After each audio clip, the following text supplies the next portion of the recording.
বর্তমান সময়ে বাংলাদেশের শ্রেষ্ঠ ইসলামিক স্কলারদের একজন শায়েখ মোহাম্মদ আহমদুল্লাহ। ইনার নামটা কে শোনেন নাই আমাকে একটু জানান। ইনার প্রত্যেকটি কথা আমার কাছে যে এত ভালো লাগে, আপনারা চিন্তা করতে পারবেন না আমার কত ভালো লাগে ইনাকে। এবং ইনার ব্যক্তিগত জীবনের যেসব কাজ-কাম আছে, এই যে আসুন্নাহ ফাউন্ডেশন, মানে একটা বিশাল ব্যাপার-স্যাপার।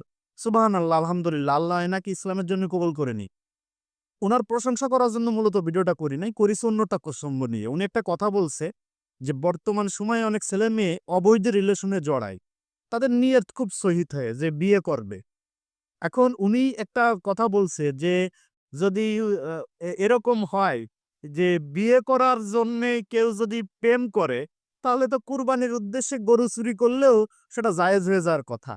বিষয়টা কিন্তু আমাদের খুবই ভালো লাগিছে। আপনারা দেখেন, আমাদের ইয়ং জেনারেশন যদি এই জায়গাটা থেকে বেরিয়ে আসতে পারে, এদেশে মুসলমানদের যে আকীদা, যে ইমানি শক্তি, সেটা আরো প্রজ্বলিত হবে। কারণ আমাদের ইয়ং জেনারেশন গুলো বর্তমান সময়ে একটা আপনার গোলকধাঁধার ভিতর রইছে। বিশেষ করে সেক্সুয়ালি যে প্রবলেমটা আরকি, একটা বয়সে তো সবারই এই প্রবলেম থাকে।